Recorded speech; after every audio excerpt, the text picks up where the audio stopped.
Hi everyone. I hope we had a very awesome session with Lauren, and I hope everybody is relaxed. So every year, what we at Women Tech Makers do is collaborate with other companies to make technological workshop like these ones. And this year we've collaborated with Pair and TensorFlow. So I'll get right into the presentation. So my name is Tlamelo. As we has mentioned, I'm a GDG lead at Gaborone, and I'm an aspiring ML engineer. So this topic is also for me like really interesting, especially the development part, because I want to venture into the design part. So I hope we learn together. So what should we expect from this workshop? We should expect to train with your own neural networks using TensorFlow, and also explore how to help your users calibrate trust using the training models that you have created using TensorFlow. It is important to know both what and why we are doing this. Why do we create the models, and how do you present it to your user? So as we learn how to write neural networks, we'll think about from the start the application we build and how users will interact with them. This is just one way of many reasons why it is important that developers and UX work together to ensure that we are designing and building AI systems responsibly. We're going to talk about the how. Hi, Tlamelo, honey. Can I ask you to just share your screen with us, please? We can't see your slide. Thank you. Sorry. So it's at the bottom of the screen. There's a share button, and you click on share screen, and then you share your screen. Thank you. Okay, sorry about that. No problem.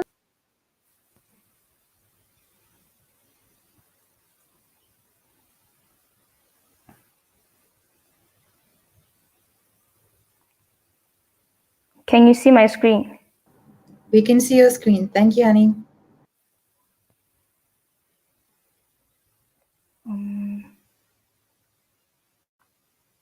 Okay, it's gone now.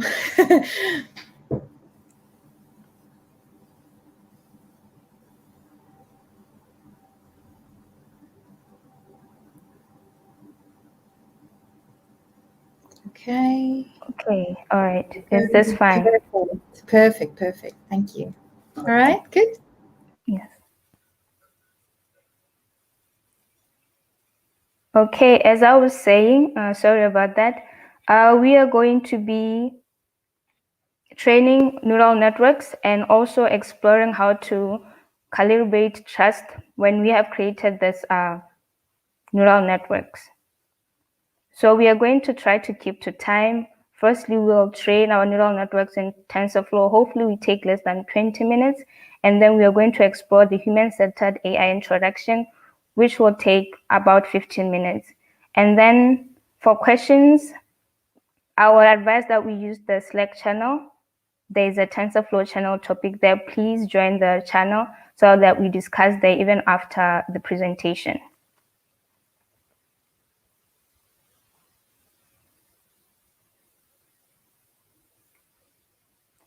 So firstly, let's take a look at a high level overview of ML and how it works. So as an engineer, a data scientist, or a developer, there's a lot that you're responsible for when it comes to collecting and cleaning training data, building and training your models, deploying it, and so much more. So firstly, you collect your data, you train it, and then you generate predictions from what the model that you have trained. But we are also human, meaning that we both intentionally and unintentionally shape every facet of ML. Because we are also the ones who choose the data and then determine the metrics, all of us get affected by the results. So you're going to see that this diagram throughout the workshop as we work through exercises to take you through each phase of this process while exploring the implications of that for your users.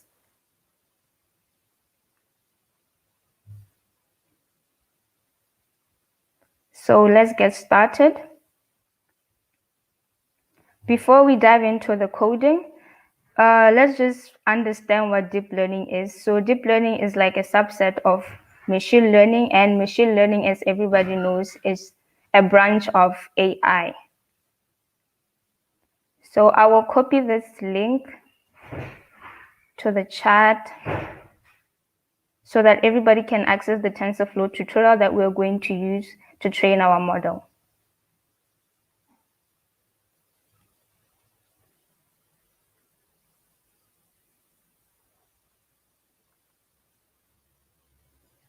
Pam, can I post it at Slack and then you post it in the comments? I can post it, yes, for you. You can just share your slides again if you want to, and then I can get it. Thanks.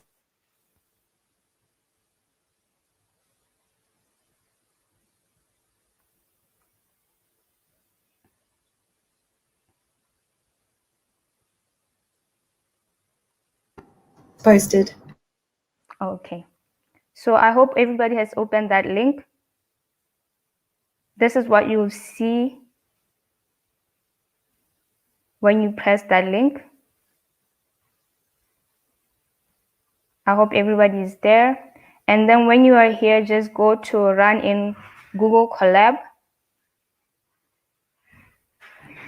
Sorry, Tlamelo. We can't see what you're seeing. I think maybe you just need to share that screen instead. Because we're still seeing your slides. Thank you.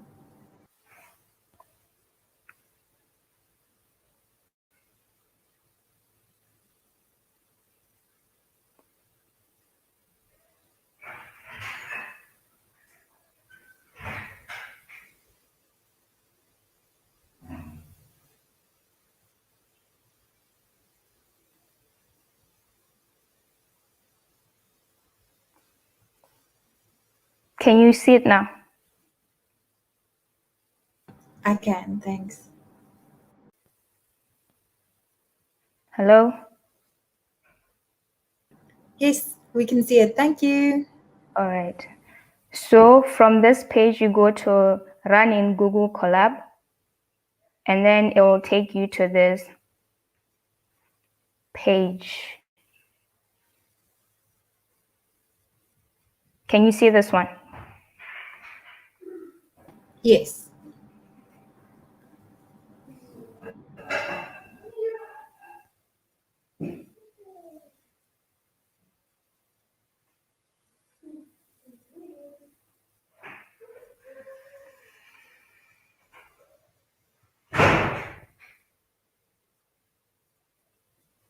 Is everybody at the tutorial? I think you can just carry on. Thank you. Okay. So we'll just go over a view of how to use Collab. I know most of us have used Collab, but just for those who haven't used Collab, the most important things are just enabling your GPU and how to edit and run cells. And then if you have issues and you want to restore to the original page. So if you want to enable your GPU, go to edit, notebook settings, and then GPU, and then you save. And then if you've run into problems and you want to restart, just go to runtime and factory reset runtime.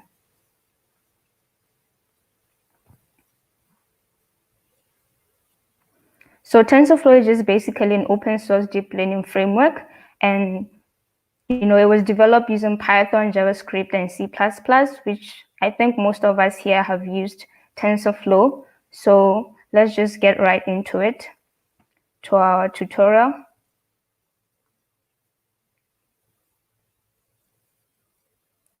So we are going to use the fashion MNIST tutorial.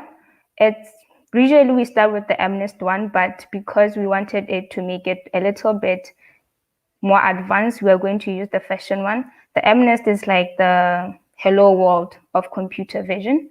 So what we'll do is just run this tutorial cell by cell, and if you run into any problems or you have any questions, please post them in the chat or at Slack.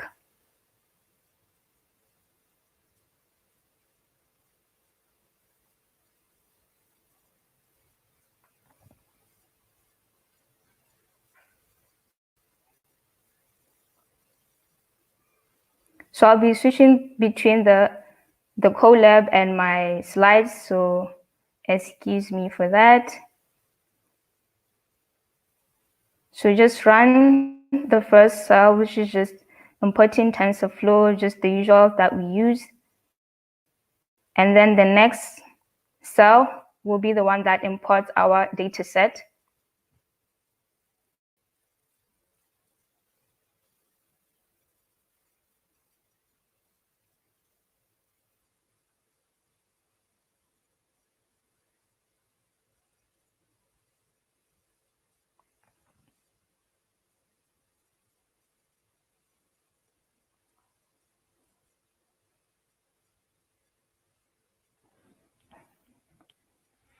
If everybody has run the importing cell, so after you've just imported the data set, but usually what we do is we have to be able to collect the data ourselves, clean it, process it ourselves. So this is just an easy process where the data has already been collected for you, has already been cleaned for you.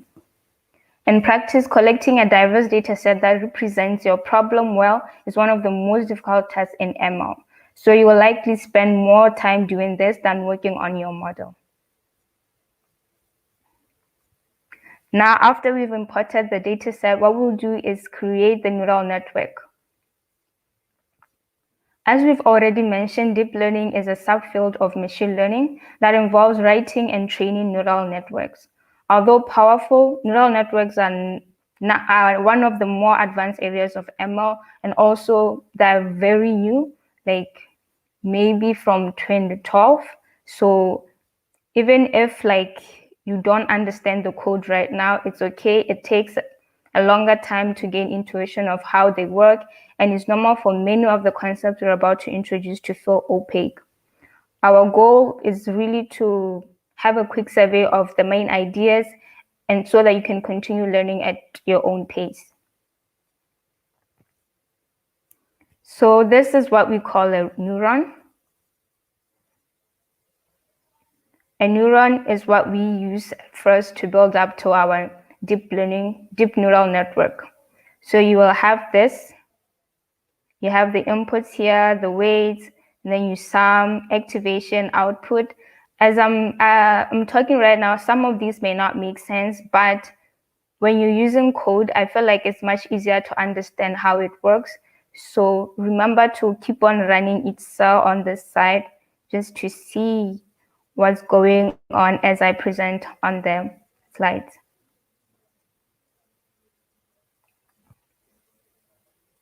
So I'll skip through this maths for now.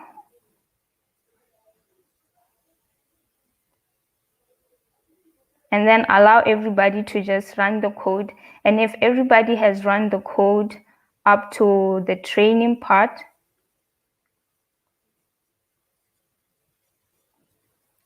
where we train the model. The previous slides are just explaining loss, gradient descent, and how to optimize.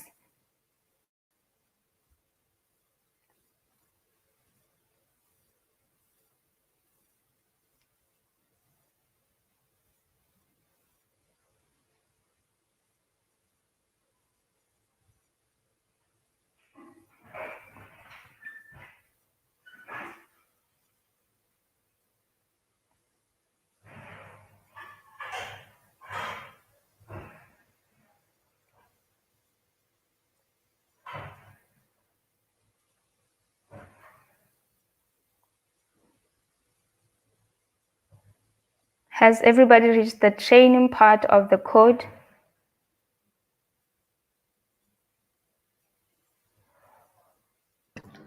You can continue. Thank you, Tlamelo.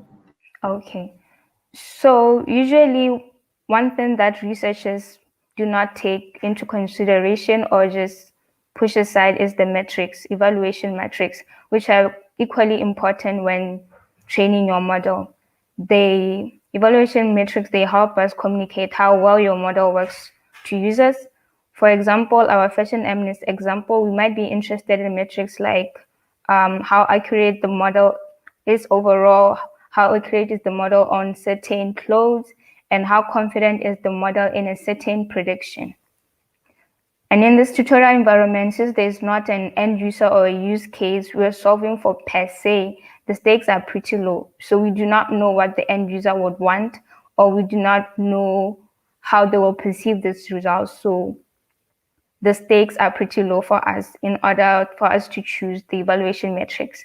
Usually people go for accuracy, there's F1 score. So these ones are also important in determining how accurate your model will be overall.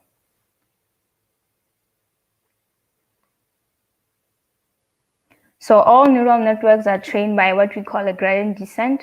Firstly, we classify some images and calculate an error. Then we figure out which way to adjust the weights in the network to make the error smaller.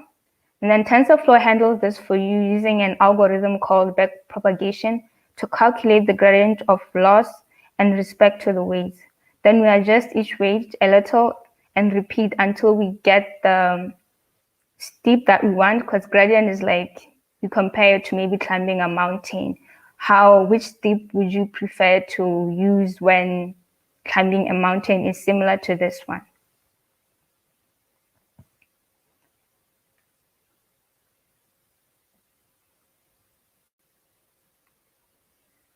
And then we have the loss function. All neural networks are trained by gradient descent, but first we need to do something to optimize. Loss is a fancy word for error. Roughly, it describes how badly a neural network is at classifying data. If you can find a way to reduce the loss, the neural network will become more accurate. The best way to understand loss is to start with a regression where you may have encountered a concept called mean square error. For example, if you predict that the price of a house, maybe it's 500,000, but the true price is 480,000, then your loss is the difference of the two, and then you square the answer. However, in classification, we use something called cross-entropy loss instead of a mean squared error. So cross-entropy compares the distribution the model predicted, this one, to the distribution we wanted, and then it returns a number that ranges between 0 and positive infinity.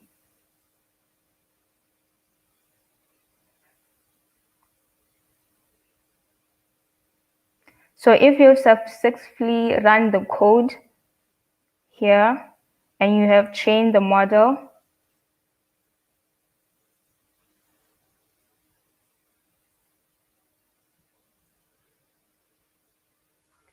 if you've gone up to at least this and everything, you didn't have any error, we can continue.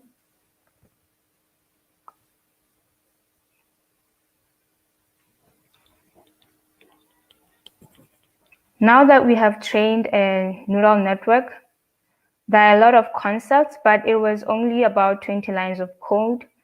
So relatively, it's easy to build neural networks if you practice and practice more, and with adding more layers, which leads to you having a deep neural network. So let's move into thinking about the implication for users. Now that you have this trained model, then what? If your user, maybe you have an app that suggests which clothes will fit the user best, how will your trained model be compatible with your user, or how will your user perceive your model? And this is what we call human-centered AI. So let's unpack what this really means. By now, you all have understand how ML works, and you even tried your hand at training your own ML models. But what about does it mean for users if they're using your feature or product which is driven by ML?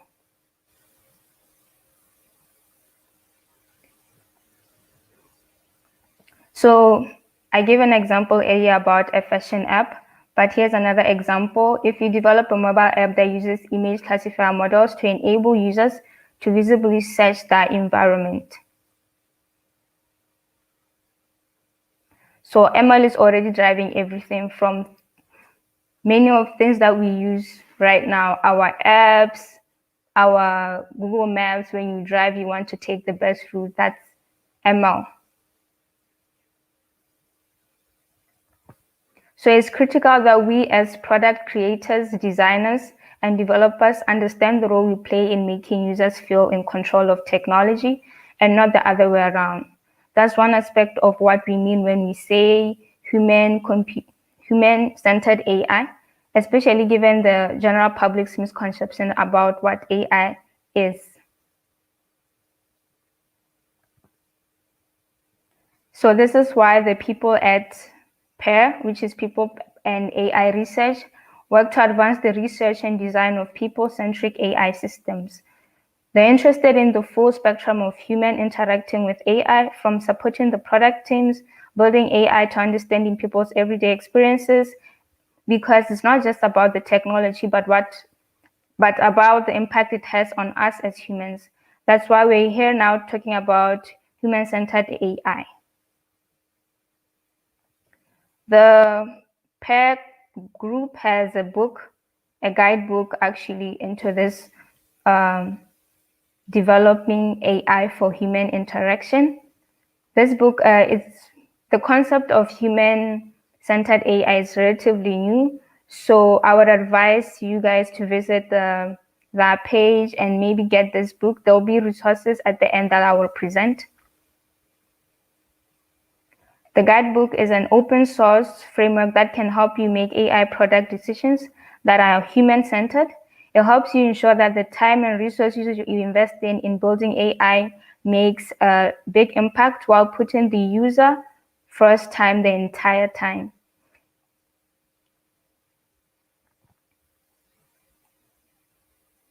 We have 6 chapters in this book. We have user needs and defining success, data collection and evaluation, mental models, explanatory and trust, feedback and controls, errors and failing gracefully. For this workshop, we're just going to focus on explainability and trust due to time constraints.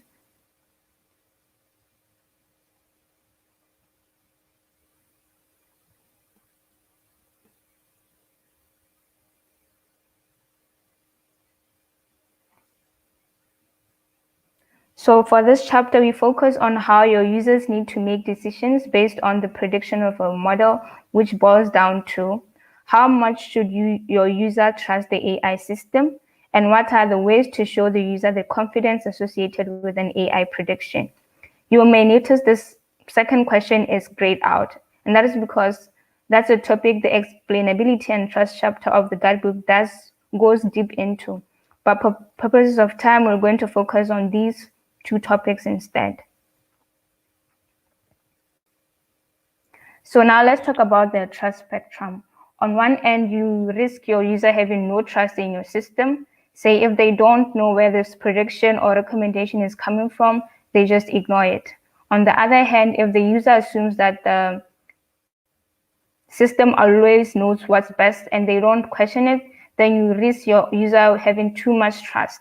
Because AI products are based on statistics and probability, the user actually shouldn't trust the system completely. So we need to help our users calibrate that trust. Based on the system explanation, the user should know when to trust the system's prediction and when to apply their own judgment.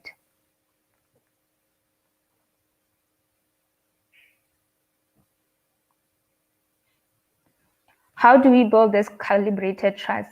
There are 3 key questions to ask yourself. So let's work through each of these, which will also help us to set up a discussion exercise around this. We may discuss the discussion exercise on Slack. What user knowledge is impacting trust in the situation? What are the stakes? What system data are impacting trust in the situation?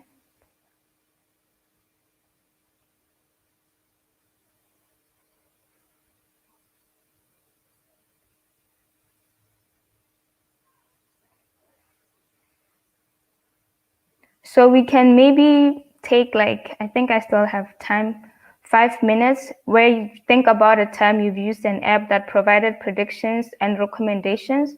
What were the stakes? the user knowledge that you had and how it impacted your situation, and then you can just type out the answers in the chat.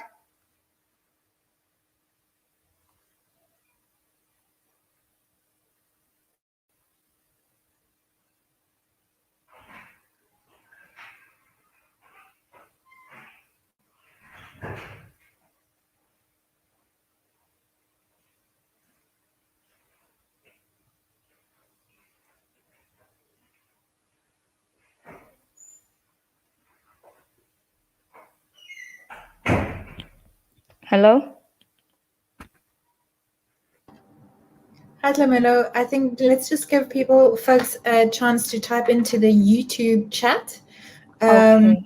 And Vuyo will come on stage and ask and mention their comment. So I think we've got one already, and I'll put Vuyo on stage.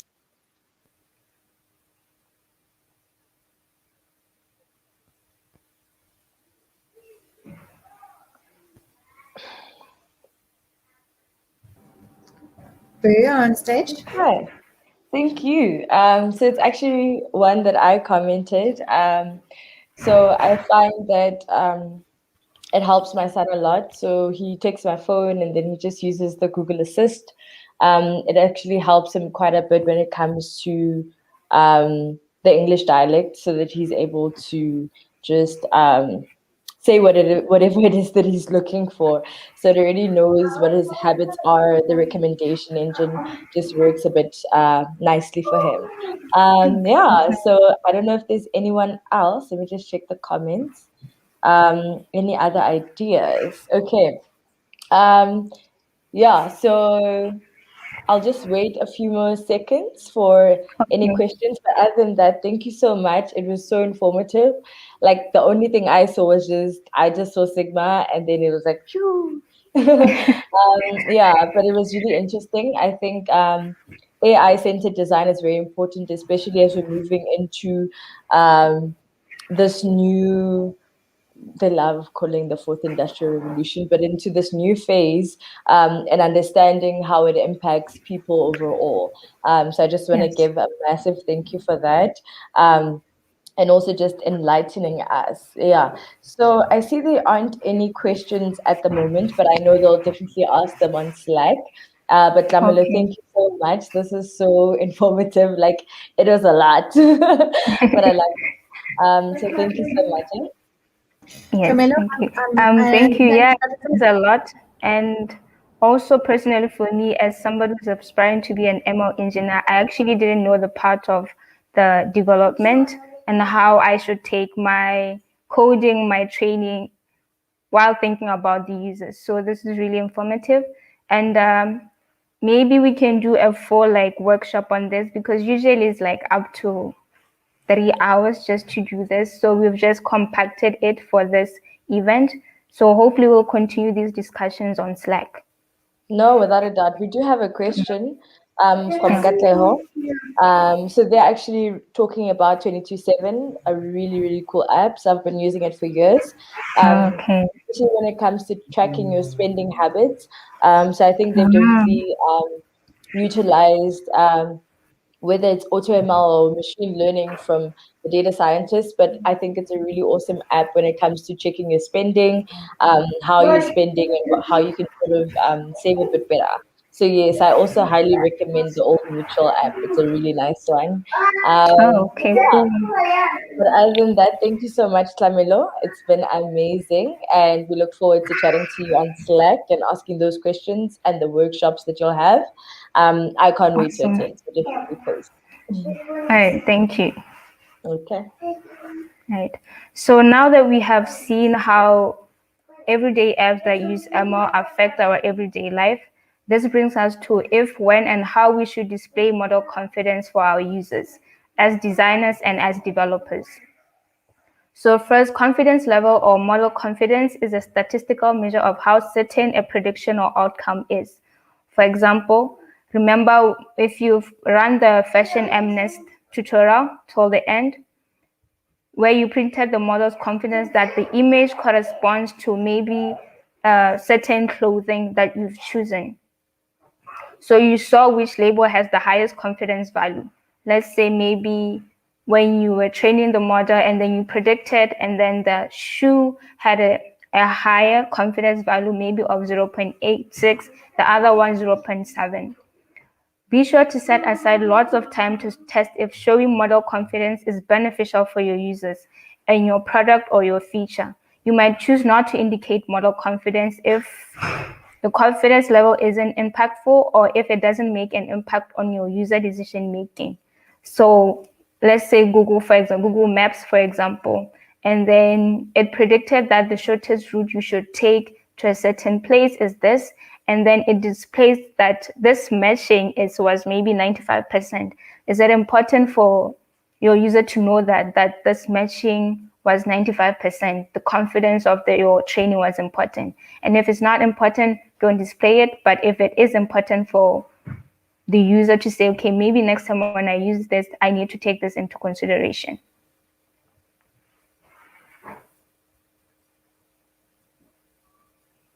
Also, showing confidence could create mistrust. If the confidence level could be misleading or less savvy, users can reconsider, so whether to display, whether as a designer or a developer, you need to look into if showing this trust, the confidence level, will actually work for or against you.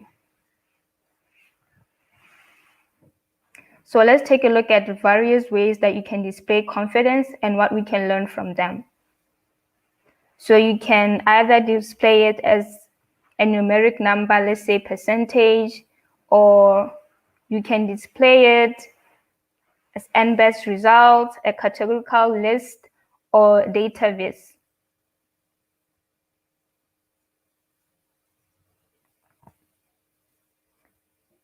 So categorical visualization categorizes confidence values into buckets such as high, medium, or low, and show the category rather than the numerical value. This example is from Gboard, which offers swipe typing and predictive text. This is a slightly modified version of categorical, where the best match is featured in the center and good matches are on either side. Like here, cheating, chatting, chatting. So the best match is in the middle here, and then the good ones are on this side. Hi, are you up for chatting? So this, like we use usually for our chats in WhatsApp or Facebook or whichever chatting app you use. Another option for confidence display is n-best, n here representing a certain number like the top 1 or 5 matches. In n-best example, Google Translate, where it suggests the most confident translation followed by other options. This approach can be especially useful in low confidence situations. Showing multiple options prompts the user to rely on their own judgment. It also helps people build a mental model of how the system relays different options.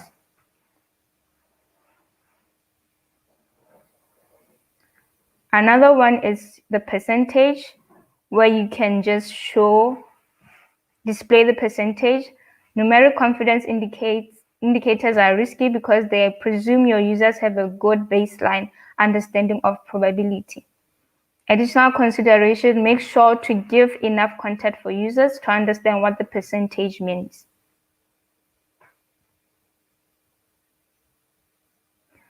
Last one, data viz. These are graphical-based indicators of certainty.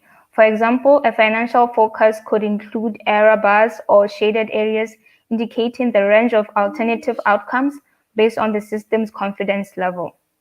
Here we have a visualization of a prediction of whether or not a kind of diabetic sorry for that, I can't pronounce that, retinopathy is present in the image.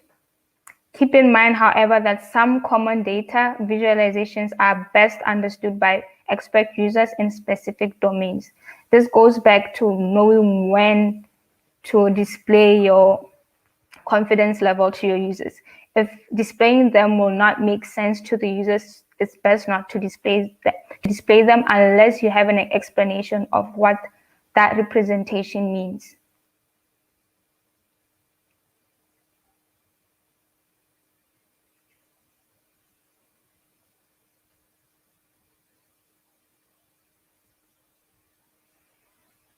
So imagine you are building an image classifier to help your users identify the breed of a dog. Which confident display patterns might you use or might be useful for your users? Remember, you're talking from a point of a developer and not the user. So if you were to display a confidence display pattern, which one would you use when your users are trying to identify a breed of a dog? We can discuss. I think I still have 4 minutes left. So with that 4 minutes, we'll just discuss that.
Tlamelo, I'm not seeing any comments in the Slack channels or anywhere else. So I think you can just give us the answer, please. We want to know. All right. So for this Google platform, Google Lens utilizes N-Best. When a user pans their phone's camera across something, say a dog, Google Lens will show the top mesh, say maybe a poodle or chihuahua. And if the user swipes up as well, a lower confident meshes, say, what are the breeds of dogs? A German Shepherd will show. So they suggested that we use the N-Best confidence level display.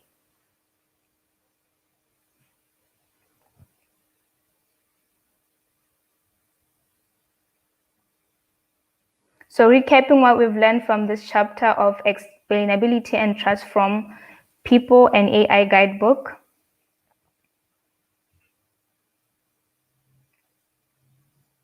Consider how the stakes, system, and data and user knowledge calibrate trust, and be sure to set aside lots of time to test if, when, and how showing model confidence is beneficial for your users.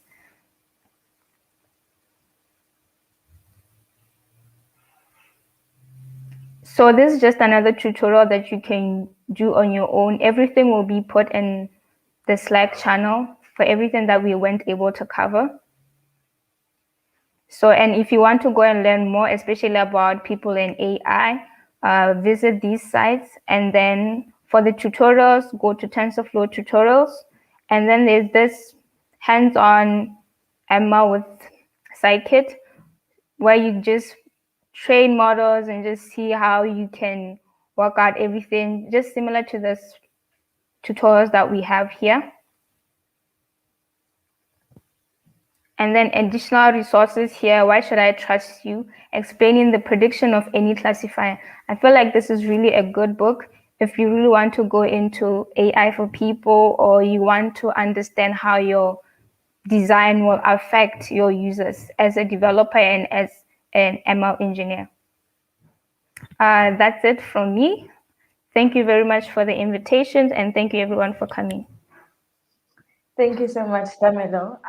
Yeah, sorry about that. Like I got a bit confused. But yeah, no, I loved it. Thank you so much. Like even with Google Lens, I literally just got the app and I can see that it does like literally use that N-based feature optimally. But yeah, so thank you so much for the wonderful talk. It was very informative, and I understand that with AI, it gets very in depth and a bit hectic, especially if there's no prior knowledge. But yeah, thank you so much for making it an easy transition for us, just to better understand what's what. Yeah, thank you so much for inviting me.